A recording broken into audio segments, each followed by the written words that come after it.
Ako ang dahal, ang katotohanan, ang buhay. Ito yung mahayag na ipinamamanig ng buong may kapal. Nawa, higit natin ang unawaan ang kahalagahan ng buhay na ipinagkakaloob ng Diyos sa bawat isa sa atin, na magpasalamat tayo sa biyaya ng buhay na ipinagkakaloob ng Diyos habang tayo narito sa daigdig na ito, at makita natin na itong buhay sa daigdig na ito ay karugtong ng buhay na nais na ipagkaloob ng Diyos doon sa buhay pagkatapos ng kamatayan. So bahagi, hindi lang po yung buhay namin sa daigdig na ito, hindi po naman yung buhay pagkatapos ng kamatayan. Ito po ay magkasama. Nawa ay patuloy natin pakinabangan. Kaya sabi ko nga, may mga tao na ang akala nila ang buhay ng tao ay para lang sa daigdig na ito. Kaya ang kanilang pagkaunawa ay yung kaisipan natin, gawin mo lang ang lahat kahit na masama, huwag ka lang mahuhuli ng buhay. So yung meron ibang iba na ang kanilang pagkaunawa naman ay ang buhay pagkatapos ng kamatayan. Hindi na nila nakikita yung kahalagahan ng buhay sa daigdig na ito. Kaya hindi nila malaman kung paano nila papakinabangan yung buhay na para sa daigdig na ito. At nawawalan ng direksyon ng kanilang buhay sa kasalukuyan. Kasi ang palagi nilang inaasam ay ang buhay pagkatapos ng kamatayan. Hindi o ang bigay ni Jesus yun.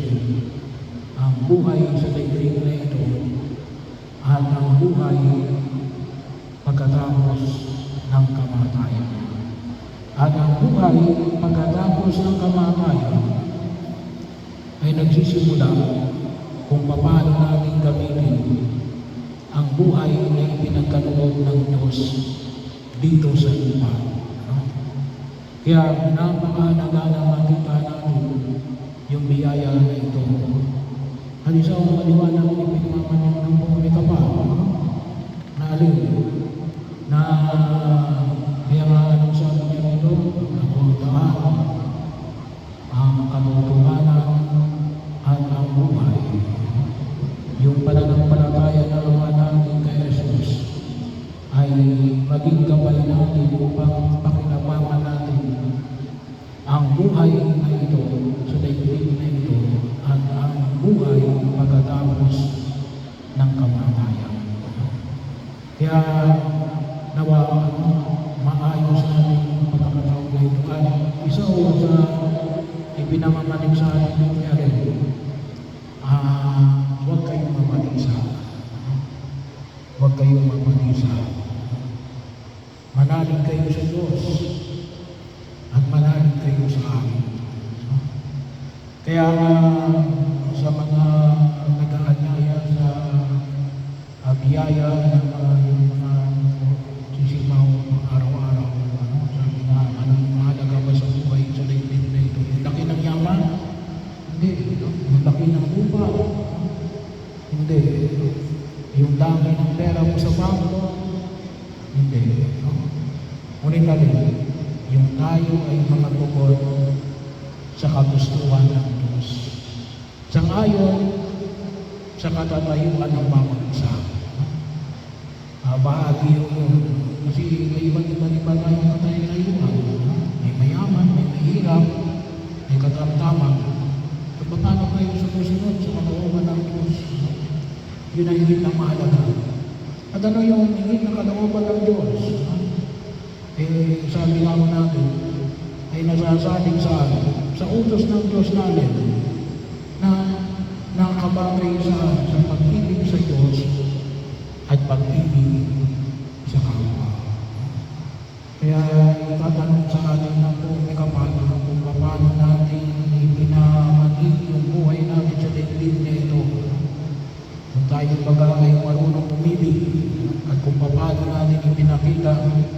ang pag-ibig na yan sa Diyos at sa ating kapwa. Yung 10 utos, ang tama yun. Pero kung makita ko natin yung 10 utos ng Diyos sa yan, doon ang pumapantay, doon ang higit na tumutugon kung paano natin pinakita yung pag-ibig natin sa Diyos at pag-ibig natin sa ating kapwa. Doon kaya sinusunod natin yung utos ng Diyos, hindi sa gawa ng tao, hindi gawa ng tulad na ipinamanit sa Ebanghelyo na gawa ng